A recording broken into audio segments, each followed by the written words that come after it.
مفتی سلطان کے بیانات کے لیے مفتی سلطان آفیشل کو سبسکرائب کریں۔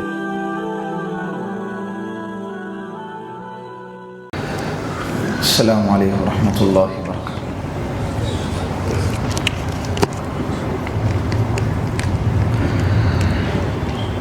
الحمد للہ نحمده ونستعینه ونستغفره ونؤمن به ونتوکل علیہ ونعوذ باللہ من شرور انفسنا ومن سیئات اعمالنا من يهده الله فلا مضل له ومن يضلله فلا هادي له ونشهد أن لا إله إلا الله وحده لا شريك له ونشهد أن سيدنا ومولانا محمدا عبده ورسوله أما بعد فقد قال الله تبارك وتعالى في القرآن المجيد والفرقان الحميد فأعوذ بالله من الشيطان الرجيم بسم الله الرحمن الرحيم فلا أقسم بما تبصرون وما لا تبصرون إنه لقول رسول كريم وما هو بقول شاعر قليلا ما تؤمنون ولا بقول كاهن قليلا ما تذكرون تنزيل من رب العالمين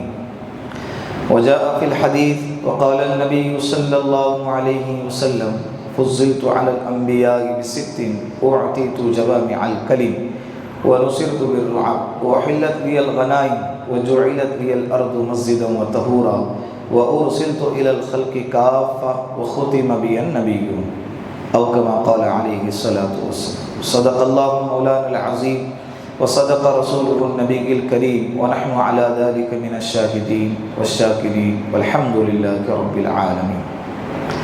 درود پاک پڑھ لے ایک مرتبہ پیار محبت کے ساتھ۔ اللهم صل على محمد في أول كلامنا اللهم صل على محمد في أوسط كلامنا اللهم صل على محمد في آخر كلامنا۔ قرآن کریم کا 29واں پارہ اور تیسری سورۃ الحاقہ، اس کا کچھ تذکرہ چل رہا ہے چند ہفتوں سے۔ سورۃ الحاقہ، اس میں قیامت کے مضامین ہیں۔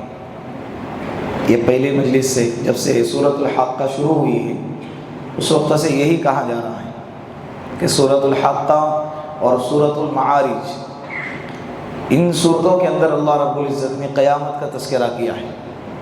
سورہ ملک توحید کا تذکرہ، سورۃ القلم رسالت کا تذکرہ، اور اسی طرح سورۃ الحاقہ یہ قیامت کا تذکرہ۔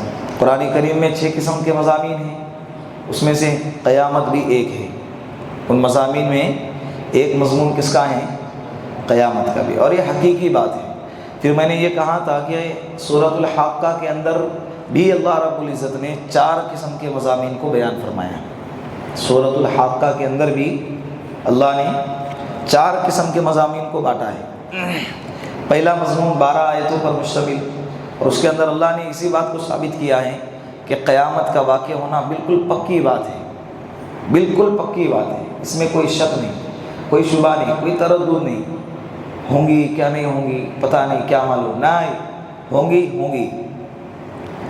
قیامت کا واقع ہونا بالکل پکی بات ہے، رتی برابر بھی اس کے اندر کوئی شک اور شبہ نہیں ہے، کینسل کبھی نہیں ہوگی، اس لیے کہ اس کے بعد ہی آخرت کا جو زمانہ ہے، آخرت کا جو سلسلہ ہے وہ شروع ہونے والا ہے، قیامت کے بغیر نہیں، قیامت کے بغیر نہیں۔ تو اللہ رب العزت نے قیامت کے واقع ہونے کو یہ پکی بات ہے 12 آیتوں پر ثابت کیا ہے۔ پھر جو قیامت کو جھٹلاتے ہیں، جو قیامت کا انکار کرتے ہیں، 5 قوموں کا تذکرہ کیا ہے اسی 12 آیتوں کے اندر۔ پھر ان کے اوپر اللہ رب العزت نے کیسے عذابات نازل فرمائے۔ پہلی مجلس کے اندر جب سورۃ الحاقہ شروع ہوئی تھی اس میں یہ تذکرہ آیا تھا، تو اللہ نے ان کے ساتھ کیا معاملہ کیا، ٹھیک۔ اس کے بعد مضمون آتے ہیں، دوسرے نمبر پہ جو مضمون ہیں وہ ہیں کہ جب قیامت واقع ہوں گی تو اس وقت زمین اور آسمان اور لوگوں کا اور فرشتوں کا کیا حال ہوگا۔ ایک آواز آئے گی، ایک سور پھونکا جائے گا، سارے لوگ مدہوش ہوں گے، انسان بھی، جنات بھی، فرشتے بھی، مگر اللہ جس کو چاہیں گے وہ اپنی حالت پر باقی رہے گا۔ سب لوگ ڈرے ہوئے ہوں گے، مگر اللہ جس کو چاہیں گے وہ انسان اپنی حالت پر باقی رہے گا، وہ ڈرا ہوا نہیں ہوگا۔ حضرت ابو ہریرہ رضی اللہ عنہ سے کسی نے پوچھا کہ یہ وہ کون لوگ ہوں گے، وہ کون لوگ ہوں گے جو اپنی حالت پر باقی ہوں گے؟ حضرت نے فرمایا وہ شہداء ہوں گے۔ کون ہوں گے؟ ایک مرتبہ ان پر شہادت کی موت آئی ہے، اب وہ دوبارہ ان پر کبھی گھبراہٹ اور اس والی کیفیت کبھی دوبارہ ان پر نہ آئیں گی۔ اتنا بڑا مرتبہ ہے شہادت کا، اتنا بڑا مرتبہ ہے شہادت کا۔ شہادت کے مرتبے پر فائز ہونا یہ بہت بڑی شرف کی بات ہوتی ہے۔ حضرت عمر فاروق رضی اللہ عنہ بھی دعا مانگا کرتے تھے کہ اللہ مجھے تیرے نبی کے شہر کی موت عطا فرما اور تیرے راستے کی موت عطا فرما، یعنی شہادت والی موت عطا فرما۔ اور اللہ ہر کسی کو نہیں دیتے، یہ بڑے مقدر والوں کی بات ہوتی ہے، اس لیے کہ جو شہید ہوتا ہے وہ دنیا سے چلا گیا، جو شہید نہیں ہوتا ہے وہ بھی دنیا سے جا رہے نا۔ موت تو حادثات میں ہو رہی ہے، بیماری میں ہو رہی ہے، بستر مرگ پہ مر رہے ہیں، موت تو آنی ہے، یہ پکی بات ہے۔ اگر شہادت والی موت آ جائے تو کتنے بڑی مقدر والی بات ہے۔ شہید کے بارے میں لکھا ہے کہ ایک قطرہ زمین پہ گرے اس سے پہلے اللہ اس شہید کی مغفرت کر دیتے ہیں۔ کتنا بڑا مرتبہ ہے، کتنا بڑا مرتبہ۔ آج فلسطین کے اندر دیکھیں نا، ایک کلپ سامنے آئی تھی، ایک باپ رو رہا تھا اپنے بچے کے موت پر، تو دوسرا شخص اس کو چیخ چیخ کر کیوں رو رہا ہے؟ پیڑے بانٹ رہا ہے، وہ ہاسپٹل میں کیا بانٹ رہا ہے؟ پیڑے بانٹ رہا ہے بیٹے کے شہادت پر کہ اللہ نے میرے بیٹے کو، اور ایک نہیں دو بیٹے شہید ہو گئے۔ کتنے بیٹے؟ دو بیٹے شہید ہو گئے۔ اس کی خوشی میں وہ کیا کر رہا ہے؟ 1400 سال پہلے تو ہم نے ایسی مثال دیکھی تھی، پڑھے تھے کتابوں میں، سنے تھے ہم نے کہ صحابہ کرام اپنے اولاد کے ساتھ اور اللہ کے ساتھ یہ معاملہ ہوتا تھا۔ حضرت خنسا ان کو خبر سنائی گئی کہ تمہارے چاروں بیٹے شہید ہو گئے، تو خوشی کے مارے پھولے نہیں سماتی تھی۔ کل قیامت کے دن میں اللہ کے سامنے کہوں گی کہ اللہ میں 4 شہیدوں کی ماں ہوں۔ وہ مثال آج بھی الحمدللہ دیکھنے کو ملی۔ تو شہادت کا مرتبہ بڑا زبردست ہوتا ہے، تو اس وقت میں سب لوگ ڈرے ہوئے ہوں گے، لیکن شہید اپنی حالت پر ہوگا۔ اللہ کرے کہ زندہ رکھے، اپنی مرضی پہ رکھے، جب موت آئے تو اپنی مرضی کے مطابق اللہ ہم کو اللہ کے پاس آنا نصیب فرمائے۔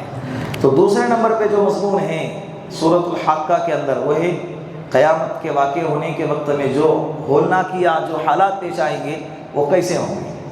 پھر اس کے بعد تیسرے قسم کا جو مضمون ہے، اللہ رب العزت نے پہلے رکوع کے ختم سے لے کر دوسرے رکوع تک جو مضمون بیان فرمایا ہے، اس مضمون کے اندر اللہ نے قیامت کے دن، قیامت کے واقع ہونے کے بعد آخرت کے دن 2 قسم کے لوگوں کو منقسم کیا ہے، سیدھے ہاتھ والے اور الٹے ہاتھ والے، دائیں ہاتھ والے اور بائیں ہاتھ والے۔ اور دائیں ہاتھ والے کون، بائیں ہاتھ والے کون، اس کا تذکرہ اور اس پر تبصرہ اچھا خاصا الحمدللہ گزشتہ مجلس میں آپ حضرات کے سامنے آ چکا ہے۔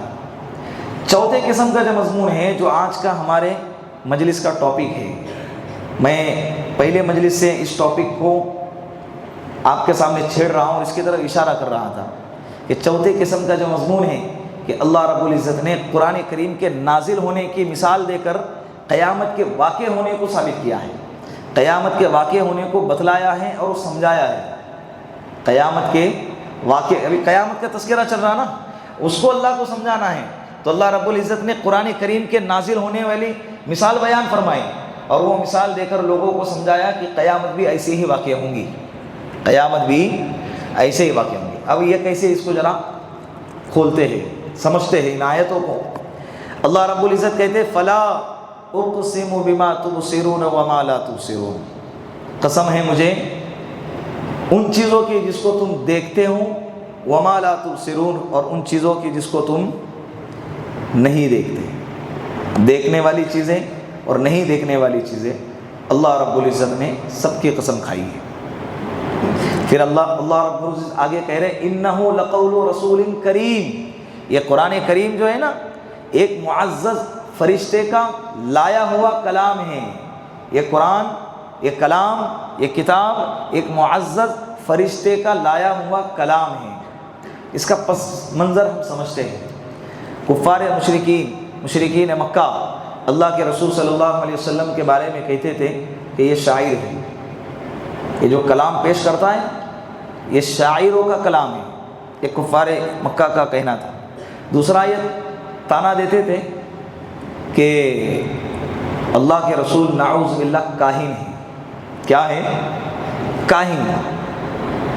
تیسرے نمبر پر کہتے تھے کہ اپنی طرف سے گھڑتا ہے، شاعر کاہن اور اپنی طرف سے گھڑتا ہے اور کہتا ہے کہ اللہ نے یہ باتیں بیان فرمائی۔ ان آیتوں کے اندر اللہ رب العزت نے ان تینوں احتمالات کو کاٹ دیا ہے، تینوں احتمالات کو ختم کر دیا ہے۔ وَمَا هُوَ بِقَوْلِ شَاعِرٍ قَلِيلًا مَا تُؤْمِنُونَ، کہ یہ نبی جو ہے نا یہ شاعر نہیں ہے اور یہ کلام شاعروں والا بھی کلام نہیں ہے۔ قَلِيلًا مَا تُؤْمِنُونَ، لیکن بہت تھوڑے ہیں جو ایمان لاتے ہیں، بہت تھوڑے ہیں جو کیا لاتے ہیں؟ ایمان لے آتے ہیں۔ وَلَا بِقَوْلِ كَاهِنٍ، کاہن بھی نہیں ہے اور نہ کاہنوں کا کلام ہے۔ قَلِيلًا مَا تَذَكَّرُونَ، بہت تھوڑے ہیں جو ان باتوں کو سمجھتے ہیں۔ تنزیل من رب العالمین، یہ عالمین کے رب کے جانب سے اتارا ہوا کلام ہے۔ یہ باتیں اللہ رب العزت نے طعنوں کے جواب میں نازل فرمائی، طعنوں کے جواب میں۔ سب سے پہلی بات، اللہ کے رسول صلی اللہ علیہ وسلم شاعر نہیں تھے۔ عرب جو ہے نا شعر شاعری کو سمجھتے تھے، عرب اشعار کے انداز کو سمجھتے تھے، عرب اشعار کے گہرائیوں کو سمجھتے تھے، اس کی اونچ نیچ کو سمجھتے تھے، اور اس لیے کہ اشعار کے اندر جو ہے نا قافیہ بندی ہوتی ہے، جگل بندی جس کو کہتے ہیں۔ قرآن کریم میں آپ کو یہ نظر نہیں آئے گا، قرآن کریم میں فصاحت و بلاغت نظر آئیں گی لیکن شاعروں والا انداز نظر نہیں آئے گا۔ لیکن جب کسی کو کسی سے دشمنی ہوتی ہے، عناد ہوتا ہے، ضد ہوتی ہے نا، ماننا نہیں ہے، نظر تو آ رہا ہے کہ سب صحیح ہے، اس کا ٹیلنٹ بھی ہے، اس کا ہنر بھی ہے اور وہ بندہ بہت ماشاءاللہ ہے، لیکن کیا ہے دل میں حسد ہے، دل میں ایک دشمنی ہے، اس کو ماننا نہیں ہے، تو جس انسان کے بعد دلیل کے روشنی میں جواب دینا نہیں ہوتا ہے نا، وہ انسان ذاتیات پہ اترتا ہے۔ کس پہ اترتا ہے؟ پھر ذات پر انگلی اٹھانے کی کوشش کرتا ہے۔ اب یہ ذات پر انگلی اٹھا رہے کہ اللہ کے رسول شاعر ہے، حالانکہ اللہ کے رسول شاعر نہیں تھے۔ شاعروں کا کلام تو کیسا ہوتا ہے؟ اٹکل پچو ہنکتے رہتے، ہوائیہ کلام کرتے رہتے۔ ایک دن میں نے اس کو دیکھا کہ وہ چاند میں بیٹھی اپنے بالوں کو لہلا رہی تھی، وہ چاند میں بیٹھی، چاند میں وہ کیا، وہ چندریان 3 جب گیا ساری دنیا میں ڈنکا بج گیا، اور یہ حضرت کے محبوبہ کہاں چلی گئی؟ بالوں کو سکھانے کے لیے چاند میں چلی گئی۔ تو یہ اشعار کا جو یہ ہوتا ہے نا کلام، یہ ہواؤں کے اندر باتیں کرتے ہیں۔ اسی لیے قرآن کریم میں وَالشُّعَرَاءُ يَتَّبِعُهُمُ الْغَاوُونَ، شاعروں کی اتباع کرنے سے منع کیا ہے، اس لیے کہ اپنے خواہشوں کے پیچھے چلتے ہیں۔ ان کے کلاموں کا نہ کوئی سر ہوتا ہے نہ کوئی پیر ہوتا ہے۔ ہاں جو اشعار ایسے ہوں جو ایمان کو تازہ کرنے والے ہوں، اللہ کے رسول کے محبت کو بڑھانے والے ہوں، تو یہ اشعار پسندیدہ ہے۔ جیسا کہ اللہ کے رسول صلی اللہ علیہ وسلم نے حضرت حسان ابن ثابت رضی اللہ عنہ کی تعریف بھی کی ہے، یہ شاعر اسلام ہے حضرت حسان ابن ثابت۔ اللہ کے رسول صلی اللہ علیہ وسلم کی محبت میں، ان کی تعریف میں، ان کے مدح میں، ان کے شان میں قریش مکہ کو جواب دیتے ہوئے انہوں نے اشعار بیان فرمائے۔ تو ایسے اشعار جائز ہیں جن اشعار کے اندر نفسانی خواہشات کا تذکرہ نہ ہو، جس میں برائیاں ابھرتی نہ ہوں، گناہ ابھرتے نہ ہوں، ایسے اشعار جائز ہے۔ جس کے اندر شرکیہ کلمہ نہ ہو، جس کے اندر کفریہ کلمہ نہ ہو، جس کے اندر غیر مناسب الفاظ نہ ہو۔ لیکن آج کل دیکھ رہے ہیں مشاعرے جو ہوتے جگہ جگہ پہ، یوٹیوب وغیرہ پر بھی آتے ہیں، آن لائن دیکھنے کو ملتے ہیں، ان کے کلام سنیں نا آپ، سارے کلام بے حیائی والے، اکثر و بیشتر کلام کس پر مبنی ہوتے ہیں؟ مجلس سے داد حاصل کرنے کے لیے، واہواہی اور تالیاں حاصل کرنے کے لیے پھینکو، جو دل میں آیا اتنا بڑا پھینکو، اور جس انداز سے ان کو بیان کرنا ہے بے حیائی کے لیول پر، اتنے انداز سے نیچے گر جاؤ، تب جا کر مجمع کیا کرے گا؟ واہ واہ کرے گا اور ان کو داد دے گا۔ ایسے شاعروں کی اتباع کرنے سے شریعت نے منع فرمایا۔ اگر ایسے مشاعرے منعقد ہوتے ہیں جہاں پر عورتیں بھی آ رہی ہے اور جہاں پر جن کے بارے میں ہمیں پتہ ہے کہ بھائی یہ غیر مناسب اشعار اور بے حیائی والے اشعار بیان کرتے ہیں، ایسے مجلسوں میں جانا بھی نہیں چاہیے اور ایسے لوگوں کے کلپیں دیکھنا بھی نہیں چاہیے۔ علامہ اقبال کے اشعار پڑھو، بہترین اشعار، امت کو جگایا ہے علامہ اقبال نے۔ شاعر مشرق کا لقب جس کو ملا ہے علامہ اقبال، ان کے اشعار پڑھو، ان کے کلام کو پڑھو۔ آج تو ان کے کلام کو ماشاءاللہ تشریح کے انداز میں باقاعدہ کھول کے ان کے ایک ایک لفظ کو تشریح کر کے، ان کو واضح کر کے، اس کی لغت بیان کر کے لوگوں کے سامنے پیش کیے اور آسان انداز میں، ان کو پڑھنا چاہیے۔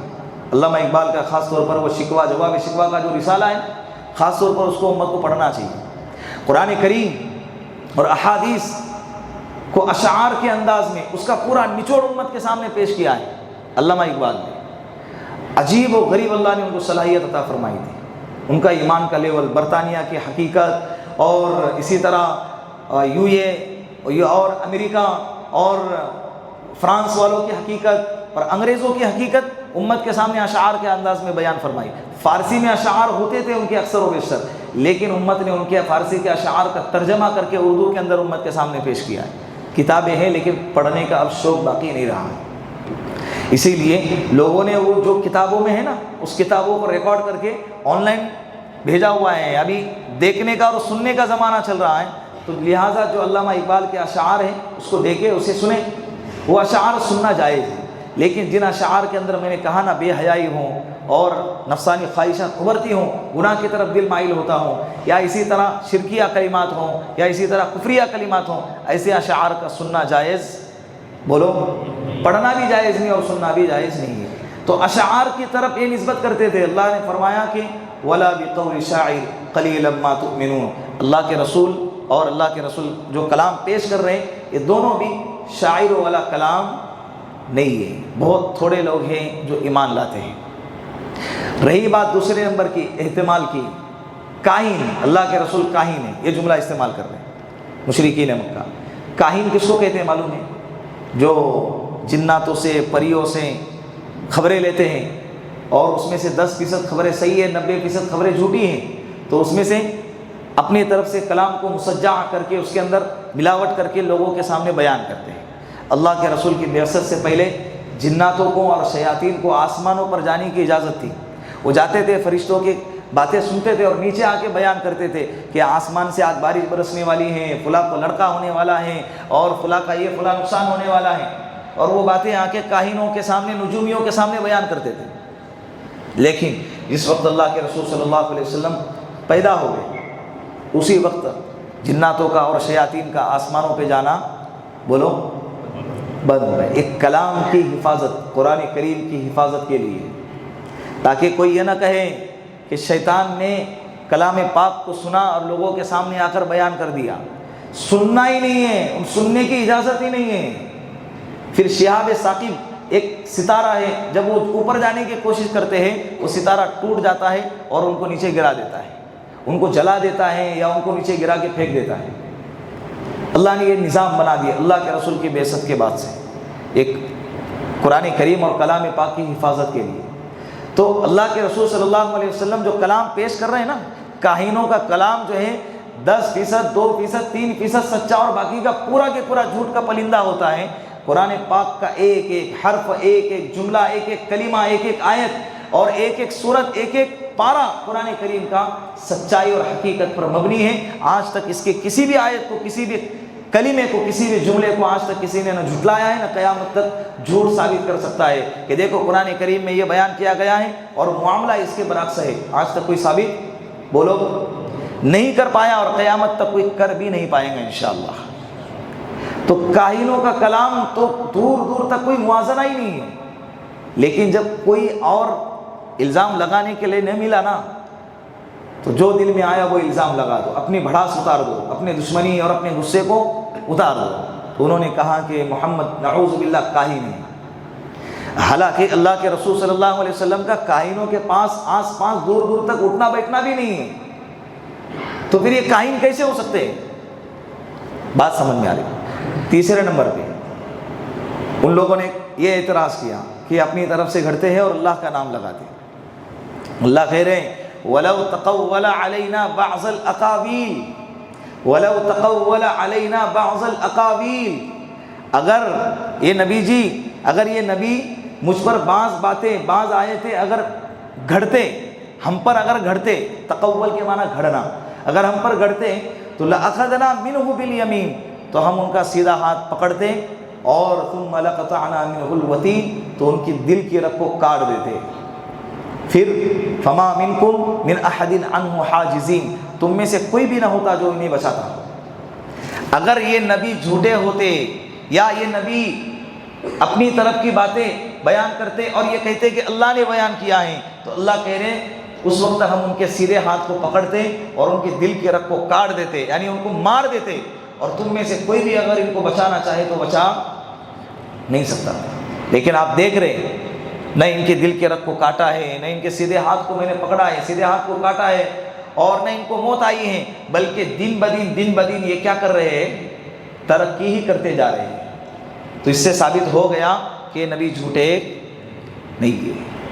یہ قاعدہ کلیہ نہیں ہے. مفتی سعید صاحب پالن پوری رحمۃ اللہ علیہ بیان فرماتے ہیں یہ قاعدہ کلیہ نہیں ہے کہ جو نبی ہوں گا اگر جھوٹا نبی ہے، اگر کسی نبی نے نبوت کا جھوٹا دعویٰ کیا ہے تو اس کے ساتھ جو ہے اس کا ہاتھ کاٹا جائے گا اور اس کے دل کے رگ کو کاٹ دیا جائے گا اور اس کو مار دیا جائے گا، اس طرح کا عذاب، رسوائی والا عذاب دیا جائے گا. یہ قاعدہ کلیہ نہیں ہے. اس لیے کہ اللہ کے رسول کے زمانے میں بھی اور اللہ کے رسول کے جانے کے بعد حضرت ابوبکر صدیق کے زمانے میں بھی اور آج تک کئی ایسے جھوٹے نبوت کے دعوے دار آئے ہیں. بہت ساروں کے ساتھ ایسا معاملہ نہیں ہوا ہے. اس کا کیا مطلب وہ سچے نبی ہیں؟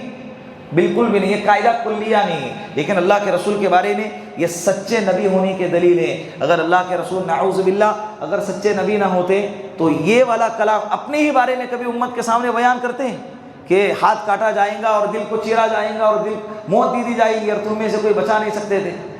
یہ اللہ کا کلام ہے، امت کو پہنچانا ہے. امانت داری کے ساتھ اللہ کے رسول نے امت تک یہ کلام کو کیا کیا ہے؟ بولو، پہنچایا. یہ تو ہو گیا اللہ کے رسول پر اعتراض کا جواب. اب قرآن کریم کے نازل ہونا، قیامت کے واقع ہونے کو کیسے سمجھایا ہے؟ یہ اب ہم اپنے اصل مضمون پر آتے ہیں. ابھی دیکھیں قرآن کریم کے نازل ہونے کا جو سلسلہ ہے نا، یہ دو طرح سے مل کر ہوا ہے. قرآن کے نازل ہونے کا معاملہ دو طرح سے مل کر ہوا ہے. دو طرح سے کیا ہے؟ ایک مرئی اور ایک غیر مرئی. ایک مرئی اور ایک غیر مرئی. دو واقعات، دو معاملات کو مل کر قرآن کریم کو نازل کیا گیا ہے. اب مرئی اور غیر مرئی کسے کہتے ہیں؟ مرئی کہتے ہیں جو چیز محسوس ہوتی ہے. مرئی کہتے ہیں جو چیز محسوس ہوتی ہے، جو چیز دکھتی ہے. اور غیر مرئی کہتے ہیں جو چیز نظر نہیں آتی ہے، جو غیر محسوس ہو، جو محسوس ہوتی نہیں ہے. مرئی اور غیر مرئی کا فرق سمجھ میں آیا آپ کو؟ مرئی کسے کہتے ہیں؟ بولو. مرئی جو نظر نہیں، جو نظر آتا ہے. مرا کے معنی آتے ہیں دکھنا. مرئی کے معنی جو چیز نظر آتی ہے، اور غیر مرئی جو چیز نظر نہیں آتی. ان دو چیزوں کو ملا کر قرآن کو نازل کیا گیا. اب وہ کیسے میں آپ کو سمجھاتا ہوں. یہ قرآن کلام اللہ ہے. قرآن کیا ہے؟ کلام اللہ ہے. اور اللہ غیب الغیب ہے. قرآن اللہ کا کلام ہے اور اللہ کیا ہے؟ غیب الغیب ہے. وراء الورا ہے اللہ کی ذات. اور اللہ رب العزت نے قرآن کریم کو لوح محفوظ میں اتارا. لوح محفوظ یہ سدرۃ المنتہا سے بھی پرے ایک جگہ ہے جہاں پر قرآن کریم کو اللہ رب العزت نے اپنے زبان مبارک سے سب سے پہلے لوح محفوظ پہ اتارا. لوح محفوظ وہ مقام ہے جہاں پر حضرت جبرائیل علیہ السلام کی بھی رسائی نہیں. حضرت جبرائیل علیہ السلام بھی وہاں تک نہیں پہنچ سکتے. اس جگہ کا نام ہے سدرۃ المنتہا سے بھی پرے لوح محفوظ. قرآن کریم کو سب سے پہلے وہاں اتارا. آپ نے دیکھا اللہ کو؟ بولو. یہ غیر مرئی، ہم نے نہیں دیکھا. دوسرے نمبر پہ قرآن کریم لوح محفوظ پہ اتارا گیا. آپ نے دیکھا لوح محفوظ کو؟ یہ غیر مرئی. ٹھیک.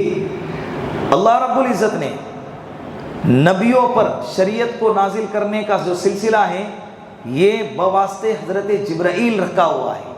حضرت جبرائیل علیہ السلام کے واسطے سے نبیوں پر شریعت کے نازل کرنے کا سلسلہ اللہ نے رکھا ہے. اب حضرت جبرائیل علیہ السلام کی ذمہ داری ہے کہ اللہ کے کلام کو نبیوں تک پہنچائے. اب حضرت جبرائیل کو کلام لینا ہے نا، تو کلام لوح محفوظ سے 7ویں آسمان پر اللہ رب العزت نے نازل فرمائے. ایک بار ہی پورا قرآن ایک مرتبہ ہی پورا الف لام الحمدللہ رب العالمین سے لے کر والناس تک مکمل قرآن ایک بار کی لوح محفوظ سے کہاں اترا؟ 7ویں آسمان پہ۔ پھر وہاں سے حضرت جبرائیل علیہ السلام حسب حکم، جیسا جیسا حکم ملتا، جب جب جو حکم ملتا، اس حکم کے مطابق کلام پاک اور قرآن کریم کے حصے کو لے کر اللہ کے رسول صلی اللہ علیہ وسلم کے قلب اطہر پر نازل فرماتے ہیں۔ 7ویں آسمان کو بھی ہم نے نہیں دیکھا، حضرت جبرائیل علیہ السلام کو ہم نے نہیں دیکھا۔ یہ پورا سلسلہ غیر مرئی ہے۔ کیا ہے؟ غیر مرئی۔ اب یہ اترا اللہ کے رسول کے قلب اطہر پر، دل مبارک پر، ٹھیک؟ اب اللہ کے رسول صلی اللہ علیہ وسلم نے وحی، کاتبان وحی کے لکھنے والوں کو بلایا۔ کس کو بلایا؟ بولو، وحی کے لکھنے والوں کو بلایا۔ وحی کے لکھنے والوں کو بلا کر ان سے وحی کو لکھوایا گیا، قرآن کے یہ حصہ لکھوایا گیا، صحابہ کرام کے سامنے پڑھ کے سنایا گیا۔ یہ دکھ رہا ہے کہ نہیں دکھ رہا ہے؟ بولو، لکھنے والوں کو بلایا گیا، لکھنے والوں سے کہا گیا ان آیت کو ہڈیوں پر، چمڑوں پر، لکڑیوں پر، پٹوں پر لکھو۔ اس کو لکھا گیا، صحابہ کے سامنے پڑھ کے سنایا گیا۔ یہ سلسلہ کیا ہے؟ مرئی ہے، دکھنے والا سلسلہ۔ ان دونوں کو ملا کے قرآن کریم ہمارے سامنے آیا ہے، مرئی اور غیر مرئی، محسوس طریقہ، غیر محسوس طریقہ، ان دونوں کو ملا کر کیا ہوا ہے؟ قرآن کریم کو نازل کیا گیا ہے۔ بات سمجھ میں آ رہی؟ اللہ کہہ رہے قیامت بھی ایسے ہی واقع ہوں گی۔ قیامت کے اندر ایک حصہ غیر مرئی، اور ایک حصہ غیر مرئی اور ایک حصہ مرئی ہے، دونوں کو ملا کے قیامت واقع ہوں گی۔ عالم دو طرح کے ہیں، عالم کی دو قسمیں ہیں، ایک عالم آخرت اور ایک عالم دنیا۔ اللہ کے علاوہ جو بھی ہیں، اللہ کے علاوہ جو بھی ہیں اس کو کہتے ہیں عالم۔ اور عالم کی کتنے قسمیں ہیں؟ بولو، دو قسمیں ہیں، ایک دنیا اور ایک آخرت۔ آخرت آسمان ہے، فرشتے ہیں، آسمان کا پھٹنا ہے، اور اسی طرح اللہ کے عرش کو 8 فرشتوں کا اٹھانا ہے۔ یہ ٹھیک، یہ چیزیں وہ ہیں جس کو ہم نہیں دیکھتے۔ اور جب قیامت واقع ہوں گی تو اس وقت میں زمین پھٹے گی، نیچے والا آسمان پھٹے گا، اور ساری دنیا تہس نہس ہو جائیں گی۔ اس کو کہتے ہیں مرئی، یہ چیزیں نظر آتی ہیں۔ دونوں چیزوں کو ملایا گیا، اللہ کا عرش نیچے آیا، اللہ رب العزت زمین پہ جلوہ افروز ہوں گے، قرآن کریم میں اس کا تذکرہ ہے، اللہ زمین پر کیا ہوں گے؟ جلوہ افروز ہوں گے۔ اور اس وقت میں وَيَحْمِلُ عَرْشَ رَبِّكَ فَوْقَهُمْ يَوْمَئِذٍ ثَمَانِيَةٌ، اللہ کے عرش کو 8 فرشتوں نے تھاما ہوا اور اٹھایا ہوا ہوگا۔ اس وقت میں ساری 8 فرشتے اللہ کے عرش کو نیچے لے کر آئیں گے، تو ترازو قائم ہوگا، پل صراط بچھایا جائے گا۔ یہ فی الحال ابھی ہمارے لیے غیر مرئی ہے، جو نظر نہیں آتا، لیکن جب قیامت واقع ہوں گی اور اس وقت میں یہ ساری چیزیں غیر مرئی اور جو مرئی ہے اس کو ملاؤ، زمین پھٹیں گی، یہ نظر آتا ہے، نیچے والا آسمان پھٹے گا، چاند اور سورج بے نور ہو جائیں گے، چاند کا اور سورج کا ہم روزانہ مشاہدہ کرتے ہیں، روزانہ ہم اس کو دیکھتے ہیں، تو یہ ساری چیزیں مرئی ہیں۔ مرئی اور جو نظر نہیں آتا ہے، فرشتے، آسمان کا اوپر والے آسمان کا پھٹنا، اللہ کے عرش کا نیچے اترنا، اور اللہ کے عرش کو 8 فرشتوں کا تھاما ہوا رہنا، یہ ساری چیزیں جب ملیں گی، سور کا پھونکا جانا، یہ ساری چیزیں جب ملیں گی تو اس کو کہتے ہیں، بولو، قیامت۔ جب دونوں چیزیں ملیں گی اس کو کہتے ہیں قیامت۔ غیر مرئی اور مرئی دونوں کو ملائیں گے، قرآن کریم کے واقع ہونے کا وہ سمجھایا میں نے آپ کو۔ اسی کو سمجھایا گیا کہ دنیا کے اندر قیامت بھی ایسے ہی واقع ہوں گی۔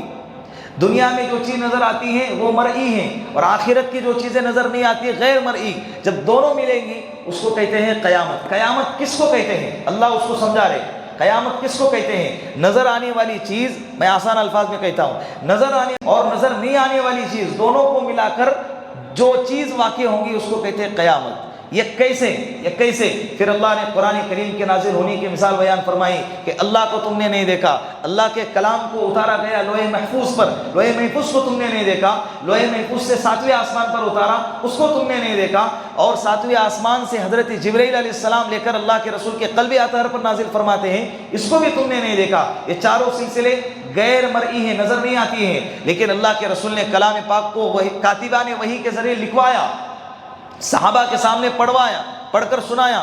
یہ سلسلہ نظر آتا ہے۔ دونوں کو ملائیں گے، پھر جو امت پڑھیں گی، امت کے سامنے جو کلام پیش کیا جائے گا اس کو کہتے ہیں قرآن۔ اس کو کیا کہتے ہیں؟ قرآن۔ اسی طرح قیامت میں سور پھونکا جانا، اسی طرح آسمان کا پھٹنا، اوپر والے آسمان کا، اللہ کے عرش کا نیچے اترنا، 8 فرشتوں کا اللہ کے آسمان کو تھامے رہنا، یہ نظر نہیں آتا ہے۔ زمین پھٹیں گی، نیچے والا آسمان پھٹے گا، چاند سورج بے نور ہو جائیں گے، یہ چیزیں نظر آتی ہیں۔ جب یہ دونوں چیزیں ملیں گی تو اس کو کہتے ہیں قیامت۔ بات سمجھ رہے ہیں؟ اس کو کیا کہتے ہیں؟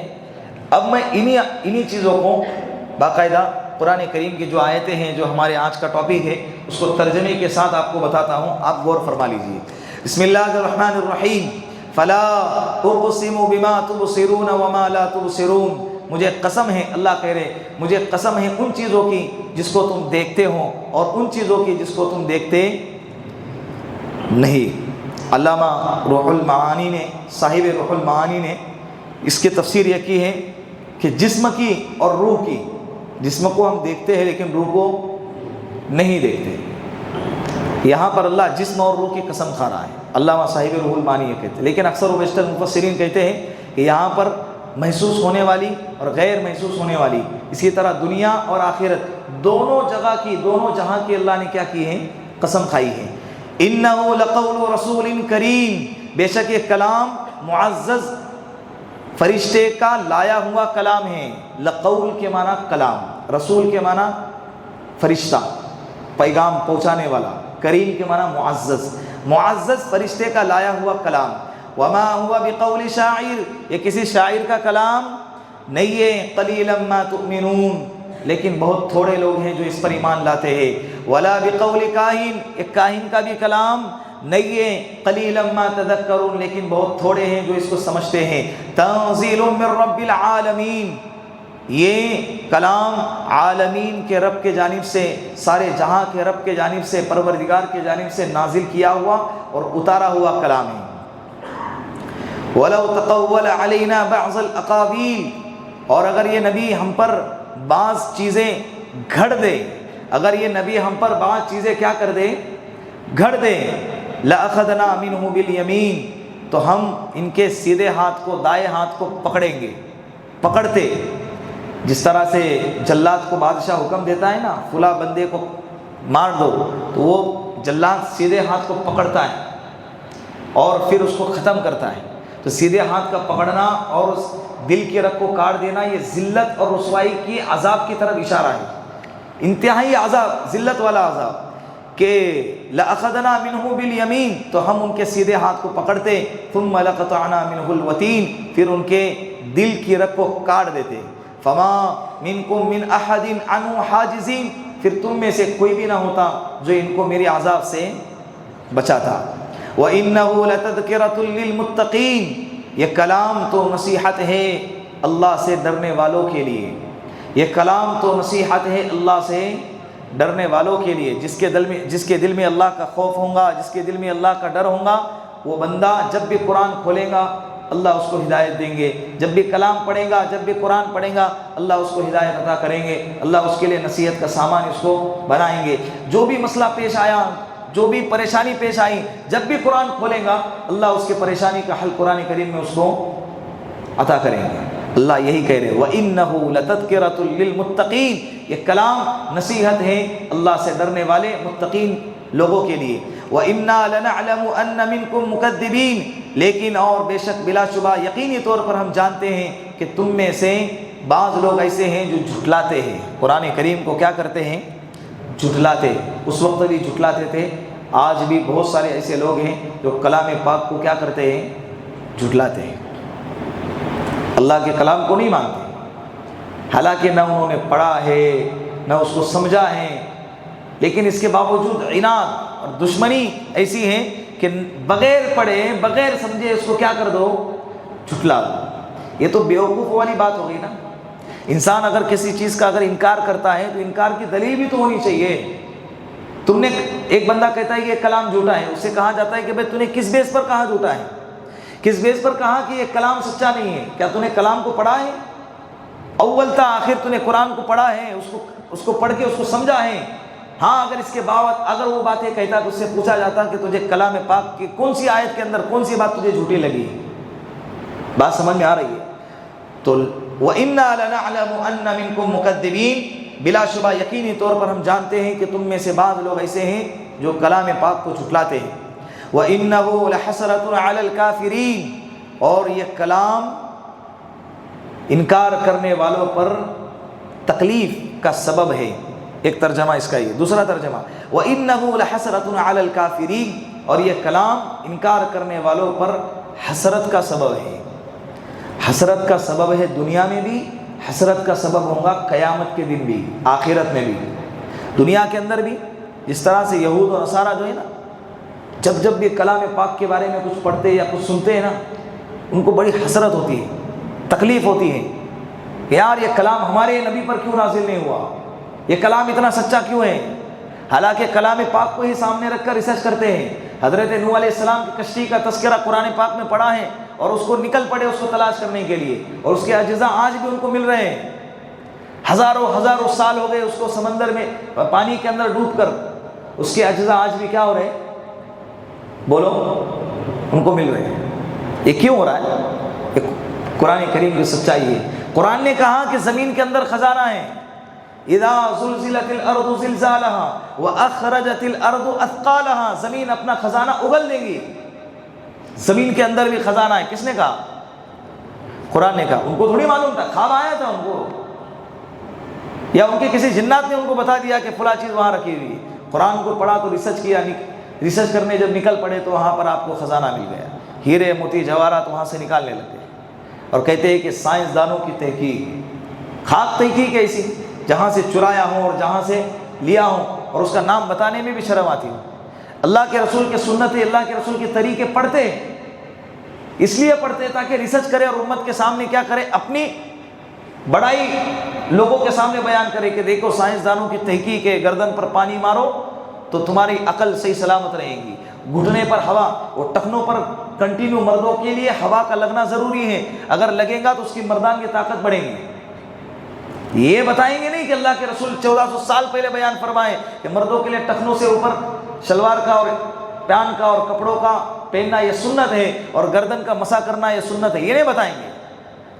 تو یہی کہا جا رہا ہے وَإِنَّهُ لَحَسْرَةٌ عَلَى الْكَافِرِينَ، دنیا کے اعتبار سے ان کے دل میں بڑی حسرت ہے کہ یار یہ کلام پاک اتنا سچا کیوں ہے. یہی حسد کی وجہ سے اللہ کے رسول کی مخالفت کر بیٹھے مدینے کے اندر. ورنہ اوس اور خزرج کے بیچ اور یہودیوں کے بیچ جب جھگڑا ہوتا تھا نا، مشرکین اور یہودیوں کے بیچ میں جب جھگڑا ہوتا تھا تو مشرکین کو یہودی یہی کہا کرتے تھے کہ ایک نبی آنے والے ہیں جو آخری نبی ہوں گے، ہم ان پر ایمان لائیں گے اور ان کے ساتھ میں مل کر تم پر جنگ کریں گے، تمہارے خلاف جنگ کریں گے، اور اللہ ہم کو فتح عطا کریں گے. لیکن جب دیکھا کہ نبی آئے تو صحیح، لیکن وہ بنی اسرائیل کے بجائے کدھر آ گئے؟ بنی اسماعیل میں آ گئے. تو وہ عصبیت جاگ اٹھی، یا خاندان پرستی کہ بھئی میرے خاندان کا بچہ انجینئر کیوں نہیں بنا، میرے خاندان کا بچہ ڈاکٹر کیوں نہیں بنا، لہٰذا یہ جو بازو کے خاندان والا اور بازو پڑوس والے کا جو بچہ ڈاکٹر ہے نا، یہ ڈاکٹر نہیں ہے، یہ پھینک ہے، اور اس کے دوائی مت کھایا کرو، اور اس کے دوائی کے ذریعے جو کھائیں گا وہ بیمار پڑ جائے گا اور مر جائے گا. لوگوں کے سامنے افواہیں پھیلاؤ. حالانکہ یہ افواہیں پھیلانا بالکل غلط بات ہے. یہ کیوں کر رہے ہیں؟ بس اسی وجہ سے کہ وہ بازو والا جو ڈاکٹر بنا ہے وہ کس کے خاندان کا ہے؟ دوسرے کے خاندان کا ہے، ہمارے خاندان میں نہیں ہوا. نبی آئے ہیں، ساری علامتیں تورات اور زبور اور انجیل کے اندر اللہ رب العزت نے واضح طور پر بیان فرمائی. قرآن کریم کی ایک آیت ہے، اللہ کہہ رہے کہ یہ یہود اور یہ نصارہ نبی جی تمہیں ایسے جانتے ہیں جیسے کہ وہ اپنی اولاد کو جانتے ہیں. اپنی اولاد کی آواز سنے تو انسان کبھی شک کرتا ہے کہ میرا بیٹا یا کوئی اور ہے، اور جب اپنے بیٹے کو دیکھتے ہیں تو تم کو شک ہوتا ہے یار یہ میرا بیٹا یا کوئی اور ہے. بیٹے کو دیکھتے کے ساتھ انسان کیا کرتا ہے؟ بلکہ اپنے قریبی لوگوں کے تو انگلیوں کے پوروں کو دیکھ کر اور جسم کے نشانات کو دیکھ کر بھی انسان کیا کرتا ہے؟ سمجھ جاتا ہے کہ یہ میرے بھائی کی انگلی ہے اور میرے فلاں کا یہ ہاتھ ہے. سمجھ رہے؟ تو قرآن کہہ رہا ہے کہ یہود و نصارہ کے پاس اتنی علامتیں ہیں اللہ کے رسول کی، نبی ہونے کی، کہ بغیر دیکھے اللہ کے رسول کو ایسے جانتے تھے جیسے کہ وہ اپنی اولاد کو جانتے ہیں، لیکن مانے نہیں. وجہ اس کی کیا؟ دشمنی، عناد، حسد. کہ نبی بنی اسرائیل میں کیوں نہیں، بنی اسماعیل میں کیوں آ گئے؟ لیکن اللہ رب العزت نے ان کے مقدر میں ایمان رکھا ہی نہیں تھا۔ یہ اوس اور خزرج جو مشرکین تھے مدینے کے اندر رہنے والے، جب وہ حج کرنے کے لیے آئے سن نبوی 9 میں حج کرنے کے لیے جب آئے، اللہ کے رسول صلی اللہ علیہ وسلم ان کے پاس ملاقات کرنے کے لیے گئے اور ان کو دین کی جب دعوت دی، اللہ کے رسول کو دیکھا، ان کے نشانیوں کو جب دیکھا تو وہ آپس میں تذکرہ کرنے لگے کہ جب ہمارے بیچ میں یہودیوں کے ساتھ جھگڑا ہوتا تھا تو یہودی جو تانا دیتے تھے نا، وہ کہتے تھے کہ ہمارے ایک نبی آئیں گے اور ہم ان کے اوپر ایمان لائیں گے اور ان کے ساتھ مل کے تمہارے خلاف جنگ لڑیں گے اور اللہ ہماری مدد کرے گا اور ہم جیت جائیں گے۔ ایسا لگتا ہے کہ یہ وہی نبی ہے، کیوں نہ ہم ان سے پہلے ایمان لائے، کیوں نہ ہم ان سے پہلے ایمان لائے۔ اللہ نے ان کے مقدر میں ایمان رکھا تھا۔ وہ اوس اور خزرج کے لوگ اللہ کے رسول کے ہاتھ پر مسلمان ہو گئے۔ کیا ہو گئے؟ مسلمان۔ پھر وہ اوس اور خزرج کے لوگ مدینے میں آئے اور مدینے میں آ کے سارے مدینے، وہ لمبا واقعہ ہے، اور سارے مدینے کے اندر اللہ کے رسول کی دعوت کو اور تبلیغ کو اور اللہ کے رسول کے مشن کو سارے مدینے کے گھر گھر کے اندر پہنچایا۔ ہمارے نبی اب مدینے میں آئے بھی نہیں تھے، آنے سے پہلے مدینے کے ہر گھر میں مرد، عورت اور بچے تک اللہ کے رسول کی بات پہنچ چکی۔ سمجھ رہے؟ یہ یہود و نصارہ اس وقت سے لے کر آج تک وہ حسرت ہی کے اندر جی رہے، حسرت ہی میں جی رہے۔ بہت سازشیں کی، مسلمانوں کو دبانے کی، ذلیل کرنے کی، مٹانے کی، ہر وقت سازشیں کرتے رہے۔ ان کا ایک کام بھی، حالانکہ وہ جھوٹ کا پلندہ ہے، ہر کام ان کا جھوٹ پر ٹکا ہوا رہتا تھا، معلوم ہے، پتہ ہے یہ سازشیں، لیکن اس کے باوجود کرتے تھے۔ امت کو دھوکہ دینا، لوگوں کو دھوکہ دینا، قرآن کریم نے ان کے مزاج کو، ان کے دھوکہ دڑی کو اور ان کے سازشوں کو کھول کھول کر امت کے سامنے بیان کیا ہے۔ اگر پڑھیں گے تو سمجھ میں آئے گا، پڑھیں گے تو عمل کریں گے۔ پہلے کے لوگ جتنا آج نقصان اٹھا رہے ہیں نا ان کے سازشوں سے، پہلے کے لوگ نقصان نہیں اٹھاتے تھے۔ پتہ ہے کیوں؟ اس لیے کہ وہ ان کے سازشوں کو پہلے ہی بھاپ لیتے تھے قرآن کریم کو پڑھ کے کہ یہ قوم بڑی ٹیڑھی ہے، نبیوں کے ساتھ کبھی وفا نہ کیا تو عوام کے ساتھ کیا وفا کریں گی۔ نبیوں کو قتل کیا ہے، نبیوں کو زندہ جلایا ہے، نبیوں کو کاٹا ہے۔ حضرت یحییٰ علیہ السلام، حضرت زکریا علیہ السلام کو قتل کیا ہے۔ حضرت عیسیٰ علیہ السلام کو قتل کرنے کے لیے جو نکلے تھے وہ یہودی تھے۔ قرآن کریم نے تذکرہ کیا ہے، حضرت عیسیٰ علیہ السلام کو آسمان پہ زندہ اٹھا لیا، لیکن ان کے عقیدے کے مطابق، یہودیوں کے عقیدے کے مطابق انہوں نے حضرت عیسیٰ علیہ السلام کو کیا کیا؟ قتل کر دیا۔ تو نبیوں کو قتل کیا ہے ان لوگوں نے۔ تو یہ قوم تو اتنی بدماش ہے، آج بھی یہ لوگ حسرت میں جی رہے۔ وَإِنَّهُ لَحَسْرَةٌ عَلَى الْكَافِرِينَ، انکار کرنے والوں کے لیے کلام پاک کیا ہے؟ نبی تو نہیں رہے، نبی دنیا سے چلے گئے، لیکن یہ کلام پاک قیامت تک ان لوگوں کے دلوں پہ جو ہے نا حسرت کا کام کرتا رہے گا۔ یہ ہٹانے کی، مٹانے کی کوشش کریں گے، لیکن اس کے باوجود یہ نہ ہٹے گا اور نہ یہ بولو۔ یہ امت کے بچے، اس امت کے افراد جب تک کلام پاک کو اپنے سینوں سے لگائے رکھیں گے نا، انشاءاللہ قیامت تک کوئی بھی باطل طاقت ایسی پیدا نہیں ہوں گی جو اس امت کو راہ راستے سے ہٹا سکے۔ شرط کیا ہے؟ کلام پاک کو مضبوطی سے اپنے سینے سے لگائے رکھے، اپنی زندگی سے لگائے رکھے۔ تو وَإِنَّهُ لَحَسْرَةٌ عَلَى الْكَافِرِينَ، دنیاوی اعتبار سے، آخرت کے اعتبار سے بھی، جب اللہ رب العزت کلام پاک کو ماننے والے، کلام پاک پر عمل کرنے والوں کے لیے جو جو وعدے ہیں اور جو انعامات ان کو ملیں گے، جنت کے انعامات اور جنت کی نعمتیں جب ان کو ملیں گی، تو جو قرآن کریم کو جھٹلانے والے لوگ ہیں، انکار کرنے والے لوگ ہیں، اس پر عمل نہیں کرنے والے لوگ ہیں، وہاں پر ان کی نعمتوں کو جب دیکھیں گے تو ان کے دل پر کیا ہوگا؟ حسرت ہوگی، ایک تکلیف کا سبب، ایک عذاب کی کیفیت ہوگی۔ قرآن اس کو بیان کر رہا ہے۔ وَإِنَّهُ لَحَسْرَةٌ عَلَى الْكَافِرِينَ وَإِنَّهُ لَحَقُّ الْيَقِينِ، کلام پاک تو یقینی طور پر حق والی کتاب، حق والا کلام ہے۔ فَسَبِّحْ بِاسْمِ رَبِّكَ الْعَظِيمِ، آپ عظمت والے رب کے نام کی تسبیح بیان کیجئے۔ اے نبی جی، آپ عظمت والے، بزرگی والے، بڑائی والے رب کے نام کی کیا کیجئے؟ اور پڑھیے سبحان ربی العظیم، پڑھیے نا۔ بعض مفسرین کہتے ہیں کہ جب یہ آیت آ جائے تو وہاں پر کہنا چاہیے سبحان ربی العظیم۔ کیا کہنا چاہیے؟ سبحان ربی العظیم، سبحان ربی العظیم۔ اللہ کی ذات جو عظمتوں والی ہے، بہت پاک ہے، ہر عیب سے پاک ہے۔ فسبح بسم ربک العظیم، عظمت والے رب کی بڑائی اور تسبیح بیان کیجیے۔ اللہ رب العزت ان باتوں پر ہم سب کو عمل کرنے کی توفیق اور ہدایت عطا فرمائے۔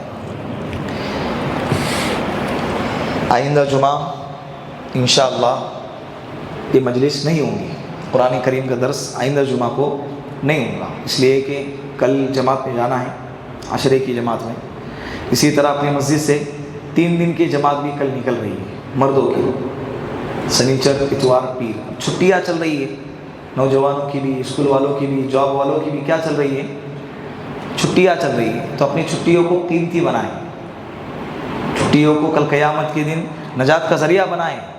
یہی چیزیں، یہی اوقات جو اللہ کے راستے میں لگے ہیں ہماری مغفرت کا ذریعہ بنیں گے۔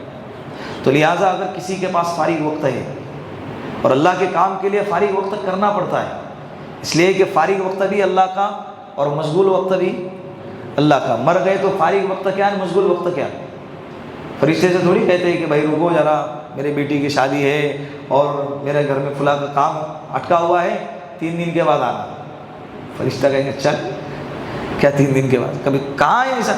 کبھی کسی کو موقع نہیں ملتا ہے، اللہ نے موقع دیا ہے۔ اگر سہولت کے ساتھ اگر آپ فارغ ہیں تو 3 دن اللہ کے راستے میں لگائیں۔ کل سے جماعت نکل رہی ہے، سنیچر اتوار پیر، تو جو بھی حضرات جانا چاہتا ہے، الحمدللہ کافی ساتھی تیار بھی ہیں، اور جو جانا چاہتا ہے دعا کے بعد سائٹ میں نام لکھائے، اور کل صبح میں فجر کے بعد اپنی 3 دن کی بیگ لے کر آئے۔ کریں گے نا انشاءاللہ؟ اللہ عمل کی توفیق عطا فرمائے۔ اور ایک اور اعلان ہے، سفر میں ذمہ داروں کی جماعت ہمارے یہاں پر کل آ رہی ہے قیام سے۔ صبح میں اتوار کے دن کی جو صبح ہے اس صبح کے اندر ان کی مجلس بھی ہوں گی، تو لہٰذا زیادہ سے زیادہ تعداد میں اس کی دعوت بھی چلائیں، اور زیادہ سے زیادہ تعداد میں مسجد میں پہنچنے کی کوشش کریں۔ بسم اللہ الرحمن الرحیم، اللہم انت السلام ومنک السلام، تبارکت یا ذا الجلال والاکرام، اللہم صلی علی سیدنا محمد وآلہ الف الف مرہ، اللہم اعنی علی ذکری وشکری وحسن عبادتی، یا حی یا قیوم برحمتک نستغیث، یا اول الاولین ویا آخر الآخرین ویا ذا القوة المتین ویا راحم المساکین ویا ارحم الراحمین، یا دائما بلا فناء ویا قائما بلا زوال ویا امیرا بلا وزیر، یا ربی لک الحمد کما ینبغی لجلال وجہک وعظیم سلطانک، جزا اللہ محمدا ما واہلہ صلی اللہ علیہ وسلم، سبحان ربک رب العزت عما یصفون وسلام علی المرسلین والحمد للہ رب العالمین۔ ہمارے مسجد کے ایک بزرگ ساتھی ہیں کرنل صاحب، کل